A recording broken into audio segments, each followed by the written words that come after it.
வணக்கம். ஐபிசி தமிழின் பிரதான செய்திகள். இலங்கை மருத்துவ ஆணைய நியமனங்கள் குறித்து எழுந்துள்ள சர்ச்சை. காற்றாலைக்கு எதிராக கட்டைக்காட்டில் வெடித்தது போராட்டம். நெடுந்தீவில் அத்துமீறி மீன்பிடியில் ஈடுபட்ட 12 இந்திய மீனவர்கள் கைது. ரம்புகணையில் ரயில் மோதியதால் பரிதாபமாக உயிரிழந்துள்ள சிறுவன். ஜப்பானுக்கு சென்றுள்ள ஜனாதிபதி அனுரவின் அடுத்த நகர்வு. அர்ஜுன மகேந்திரனை கைது செய்ய தொடர் முயற்சி, அரசாங்கம் உறுதி. அதிகாரிகளுக்கு அதிர்ச்சி கொடுத்துள்ள மனம்பீரியின் செயல். மஹிந்தவை நலம் விசாரிக்க விரைந்த ரணில். 2026 தொடக்கம் 2029 தேர்தல்கள் தொடர்பான மூலோபாய திட்டம் நவம்பரில் வெளியீடு. தொடர்பான விரிவான செய்திகள்.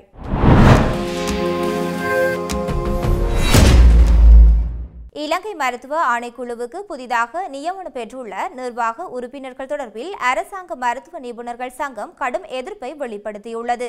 முன்னைய சுகாதார அமைச்சர் ஹெகலிய ராம்புக்வெல்லவின் காலத்தில் அவரது ஆசிர்வாதத்துடன் மருத்துவ ஆணைய தலைவராக நியமிக்கப்பட்டிருந்த பேராசிரியரை தற்போதைய சுகாதார அமைச்சர் நலிந்த ஜெயதிசவும் நியமித்துள்ளமை பெரும் அதிர்ச்சி அளிப்பதாக அரசாங்க மருத்துவர்கள் சங்கம் சுட்டிக்காட்டியுள்ளது. கடந்த காலத்தில் முன்னாள் சுகாதார அமைச்சராக இருந்த ராஜித சேனாரத்னவின் தனிப்பட்ட ஒருங்கிணைப்பு அதிகாரியாக கடமையாற்றிய ஒருவர் குறித்த நிர்வாக உறுப்பினர் குழுவில் நியமிக்கப்பட்டுள்ளார்.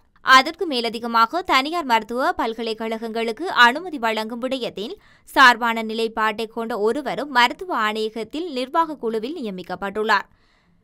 நிர்வாக திறமையற்ற முறைகேடான செயற்பாடுகளுடன் தொடர்புடைய இவ்வாறான நபர்களை மருத்துவ ஆணையத்திற்கு நியமிப்பதன் மூலம் அதன் நம்பகத்தன்மை கெட்டுப்போயுள்ளதாக அரசாங்க மருத்துவ அதிகாரிகள் சங்கம் குற்றம் சாட்டியுள்ளது. மன்னார் காற்றாலை திட்டத்தை எதிர்த்து மக்கள் எழுப்பிய ஜனநாயக போராட்டத்தில் ஈடுபட்ட பொதுமக்கள் மீதும் பங்கு தந்தைகள் மீதும் காவல்துறை மேற்கொண்ட தாக்குதலை கண்டித்து வடமராட்சி கிழக்கு கட்டைக்காட்டில் அமைதி வழி போராட்டம் ஒன்று முன்னெடுக்கப்பட்டுள்ளது. மன்னார் மக்களுக்கு பாதிப்பாக அமையக்கூடிய காற்றாலை திட்டத்துக்கு எதிர்ப்பு தெரிவித்து மன்னாரில் போராட்டம் தீவிரமடைந்து வரும் நிலையில் அங்கு போராட்டத்தில் ஈடுபட்டவர்கள் மீது அரசு அடக்குமுறை பயன்படுத்தப்படுகின்றது. போராட்டத்தில் ஈடுபடும் மக்கள் மீது அருட்தந்தையர்கள் மீது தாக்குதல்கள் மேற்கொள்ளப்படுவதை கண்டித்து மன்னார் மக்களின் போராட்டத்துக்கு ஆதரவு அளிக்கும் முகமாக வடமராட்சி கிழக்கு கட்டைக்காட்டில் இந்த ஆர்ப்பாட்டம் முன்னெடுக்கப்பட்டது. கட்டைக்காடு பொதுமக்களின் ஒழுங்குபடுத்தலில் கட்டைக்காடு பங்குத்தந்தை தலைமையில் இந்த ஆர்ப்பாட்டம் முன்னெடுக்கப்படுகின்றது. இதன்போது ஆர்ப்பாட்டத்தில் ஈடுபட்ட மக்கள் அழிக்காதே அழிக்காதே மன்னாரை அழிக்காதே, வேண்டாம் வேண்டாம் காற்றாலை திட்டம் வேண்டாம், அள்ளாதே அள்ளாதே எமது மண்ணை அள்ளாதே போன்ற வாசகங்களை ஏந்தி கோஷங்களை எழுப்பியவாறு போராட்டத்தில் ஈடுபட்டனர். ஊடகங்களுக்கு கருத்து தெரிவித்த கட்டைக்காடு பங்குத்தந்தை வசந்த நடிகளார், மன்னார் எங்களுடைய பூர்வீக சொத்து, அபிவிருத்தி எனும் பெயரில் மன்னார் மக்கள் பாதிக்கப்படுவதையும் மன்னாருடைய வளங்கள் சூறையாடப்படுவதையும் வன்முறையாக கண்டித்து அப்பகுதி மக்கள் சாத்வீகமான போராட்டத்தில் ஈடுபட்டார்கள். ஆனால் இந்த அரசாங்கம் அரசு இயந்திரத்தை பயன்படுத்தி மன்னார் மக்களுடைய சாத்வீக போராட்டத்தை அசிங்கப்படுத்தியுள்ளார்கள். அத்தோடு அப்பாவி மக்கள் அப்பாவி மதகுருமார்கள் தாக்கியிருக்கின்றார்கள். உடனடியாக இந்த அராஜகம் நிறுத்தப்பட வேண்டும். பல வாக்குறுதிகளை கொடுத்து ஆட்சிக்கு வந்த இந்த அரசாங்கம் ஏனைய அரசாங்கங்களை போன்று செயல்பட எத்தனிக்கின்றன. இன்னும் எமது நாட்டில் இருக்கின்ற பயங்கரவாத தடை சட்டம் நீக்கப்படவில்லை. அரசியல் கைதிகள் இன்றும் சிறையில் வாடிக்கொண்டிருக்கின்றார்கள். அத்தோடு எமது மன்னார் தீவின் வளங்களை சூறையாடுவதற்காக திரைமறைவில் பல காய்கள் நகர்த்தப்பட்டு கொண்டிருக்கின்றன. இது சுற்றுச்சூழலில் பாதிப்பை ஏற்படுத்துகின்றன. உடனடியாக அரசாங்கம் இவ்வாறான தான் தோன்றித்தனமான செயற்பாடுகளை கைவிட்டு எமது தேசத்தில் எமது மக்கள் உரிமையோடு இறையாண்மையோடு தங்களுடைய வளங்களை தாங்களே பயன்படுத்தக்கூடிய ஏற்பாடுகளை செய்ய வேண்டும். இதனை சர்வதேச சமூக பாரமுகமாக இருக்காமல் சர்வதேச சமூகத்தின் தலையீட்டுடன் எமது மக்களுடைய உரிமைகள் கிடைக்கப்பெற வேண்டும் என்பதனை வலியுறுத்தி கட்டைக்காடு பொதுமக்கள் இன்றைய காலை வேளையில் இந்த சாத்வீக போராட்டத்தில் இணைந்து கொண்டிருக்கின்றோம். ஏனைய அரசாங்கங்களைப் போன்று இந்த அரசாங்கமும் தமிழ் மக்களை ஒடுக்குகின்ற செயற்பாடுகளில் ஈடுபட்டு வருகின்றது. ஆகவே இவ்வாறான செயல்பாடுகளுக்கு எங்களுக்கு நிரந்தரமான ஒரு தீர்வு கிடைக்க வேண்டும் என்று சொன்னால் சர்வதேச தலையீடு கண்டிப்பாக தேவை என்பதனை மக்கள் தற்பொழுது தெளிவாக புரிய தொடங்கி இருக்கின்றார்கள். மக்கள் குறித்த மன்னார் காற்றாலைக்கு எதிரான போராட்டத்தை முன்னெடுத்து வருகின்ற போது மக்களின் சாத்விகமான போராட்டத்தை சிலர் மதச்சாயம் பூச முனைகின்றார்கள். அருட்தந்தையர்கள், இந்து குருக்கள், முஸ்லிம் மத குருக்கள் ஆகியோர் இன மத பேதமின்றி கலந்து கொள்கின்றார்கள். ஆகவே அரச இயந்திரம் மதச்சாயம் பூசி மக்களின் சாத்விக போராட்டத்தை சேறு பூச முனையாமல் அவர்களுடைய இறைமை பாதுகாக்கப்பட கொடுத்த வாக்குறுதிகளை உரிய முறையில் நிறைவேற்ற வேண்டும் என தெரிவித்திருக்கின்றார். நெடுந்தீவு கடற்பரப்பினுள் அத்துமீறி நுழைந்த கடற்தொழிலில் ஈடுபட்ட குற்றச்சாட்டில் 12 இந்திய கடற்தொழிலாளர்கள் கைது செய்யப்பட்டுள்ளனர். புதுச்சேரியைச் சேர்ந்த 12 கடற்தொழிலாளர்கள் ஒரு படகில் நெடுந்தீவு கடற்பரப்பினுள் அத்துமீறி நுழைந்து நேற்றைய தினம் கடற்தொழிலில் ஈடுபட்டுள்ளனர். அவர்களை இலங்கை கடற்படையினர் கைது செய்ததுடன் அவர்களின் படகினையும் கைப்பற்றியுள்ளனர். கைது செய்யப்பட்ட கடற்தொழிலாளர்களை மயிலிட்டி மீன்பிடி இறங்குதுறைக்கு அழைத்து சென்ற கடற்படையினர் கடற்தொழில் நீரியல் வளத்துறை அதிகாரிகள் ஊடாக ஊர்காவல்துறை நீதிவான் நீதிமன்றில் முற்படுத்த நடவடிக்கை எடுத்துள்ளனர். கேகாலை ரம்புக்கணை போலீஸ் பிரிவுக்கு உட்பட்ட திசமல்பொல ரயில் நிலையத்தில் பதுளையிலிருந்து கொழும்பு கோட்டை நோக்கி சென்ற ரயிலில் மோதி சிறுவன் ஒருவர் உயிரிழந்துள்ளார். சம்பவத்தில் உயிரிழந்த சிறுவன் மெதகம பகுதியைச் சேர்ந்த 14 வயதுடையவர் என அடையாளம் காணப்பட்டுள்ளது. ரம்புக்கணையில் கொழும்பு கோட்டை நோக்கி சென்ற ரயிலில் திஸ்மல்பொல ரயில் நிலையத்திற்கு நண்பர்களுடன் குறித்த சிறுவன் சென்றுள்ளார். ரயில் கடவையில் இறங்கி அடுத்த ரயில் மேடைக்கு செல்லும் போது பதுளையிலிருந்து கொழும்பு கோட்டை நோக்கி சென்ற ரயில் மோதியுள்ளதாக தெரியப்படுகின்றது. குறித்த சம்பவம் தொடர்பில் மேலதிக விசாரணைகளை ரம்புக்கணை போலீசார் மேற்கொண்டு வருகின்றனர்.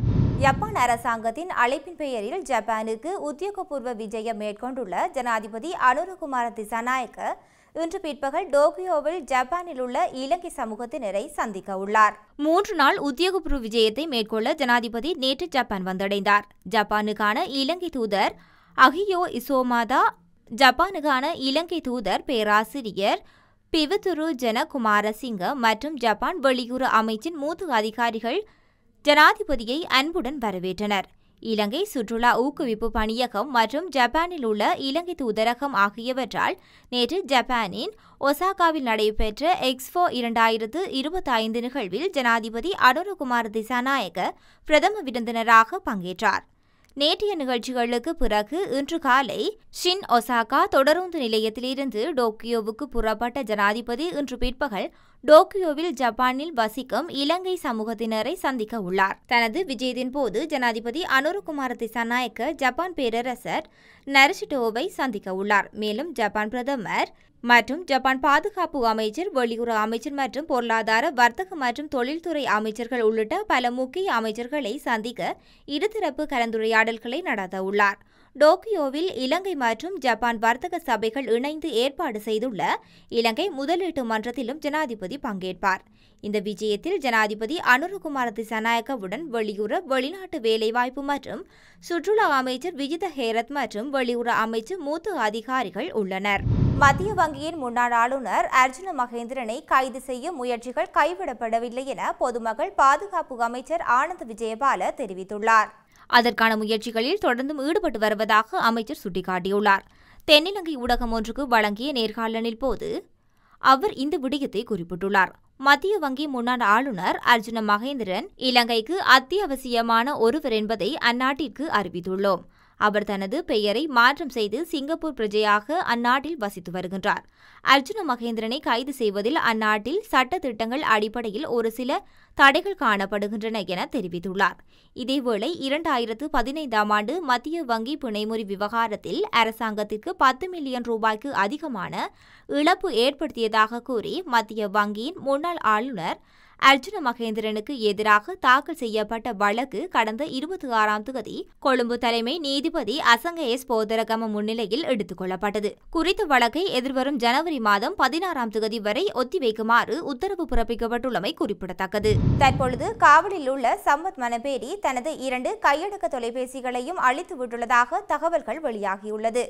மேற்கு வடக்கு குற்றப்பிரிவு விசாரணையில் இந்த விடயம் கண்டறியப்பட்டுள்ளது. அளிக்கப்பட்ட சாதனங்களுடன் இணைக்கப்பட்ட எண் குறித்து மேலும் பகுப்பாய்வு நடைபெற்று வருவதாக காவல்துறையினர் தெரிவித்துள்ளனர். ஸ்ரீலங்கா பொதுஜன பெரமுன முன்னாள் பிரதேச சபை உறுப்பினர் மனபேரியை 90 நாட்கள் தடுத்து வைத்து விசாரிக்க அனுமதி வழங்கப்பட்டுள்ளது. மித்தேனியாவில் ஐஸ் என்ற போதைப் பொருளை தயாரிக்க பயன்படுத்தப்படும் ரசாயனங்கள் கண்டுபிடிக்கப்பட்ட வழக்கில் அவர் 2வது சந்தேக நபர் என்பது குறிப்பிடத்தக்கது. முன்னாள் ஜனாதிபதி ரணில் விக்ரமசிங்க முன்னாள் ஜனாதிபதி மஹிந்த ராஜபக்சவை சந்தித்து நலம் விசாரித்துள்ளார். குறித்த சந்திப்பு தங்காலையில் உள்ள மஹிந்தவின் காடு நிலத்தில் இடம்பெற்றுள்ளது. முன்னாள் ஜனாதிபதிகள் இருவரும் நீண்ட நேரம் சுமூகமான உரையாடலில் ஈடுபட்டிருந்ததாக தெரிவிக்கப்படுகின்றது. முன்னாள் அமைச்சர்களான சாகல ரத்நாயக்க மற்றும் ரமேஷ் பத்ரன ஆகியோரும் ரணிலுடன் கலந்து கொண்டுள்ளனர். காலி, ஹினிதும மற்றும் அம்பாறை ஆகிய பகுதிகளில் இருந்த ஏராளமானோர் இன்று மஹிந்த ராஜபக்சவை சந்திக்க தங்காலைக்கு பேருந்தில் வந்திருந்ததாகவும் தெரிவிக்கப்படுகின்றன. 2026 தொடக்கம் 2029 தேர்தல்கள் தொடர்பான மூலோபாய திட்டம் நவம்பரில் வெளியிடப்படும் என தேர்தல்கள் ஆணைக்குழு தெரிவித்துள்ளது. ஹட்டன் பிரதேசத்தில் நடைபெற்ற கலந்துரையாடல் ஒன்றில் கலந்து கொண்டு தேர்தல்கள் செயலகத்தின் பணிப்பாளர் நாயகம் சமன்ஸ்ரீ ரத்நாயக இதனை தெரிவித்துள்ளார். தற்போதைக்கு மாகாண சபை தேர்தல் மற்றும் 2029ஆம் ஆண்டில் ஜனாதிபதி தேர்தல், உள்ளூராட்சி மன்றங்களுக்கான தேர்தல் என்பன நடைபெறவுள்ளன. இந்த நிலையில் குறித்த தேர்தல்கள் தொடர்பான மூலோபாய திட்டம் ஒன்றை தேர்தல் ஆணைக்குழு தயாரித்துள்ளது. குறித்த மூலோபாய திட்டம் எதிர்வரும் நவம்பர் மாதளவில் வெளியிடப்படும் என்று அவர் தெரிவித்திருக்கின்றார். செய்தியின் நிறைவாக மீண்டும் தலைப்புச் செய்திகள். இலங்கை மருத்துவ ஆணைய நியமனங்கள் குறித்து எழுந்துள்ள சர்ச்சை. காற்றாலைக்கு எதிராக கட்டைக்காட்டில் வெடித்தது போராட்டம். நெடுந்தீவில் அத்துமீறி மீன்பிடியில் ஈடுபட்ட 12 இந்திய மீனவர்கள் கைது. ரம்புகணையில் ரயில் மோதியதால் பரிதாபமாக உயிரிழந்துள்ள சிறுவன். ஜப்பானுக்கு சென்றுள்ள ஜனாதிபதி அனுரவின் அடுத்த நகர்வு.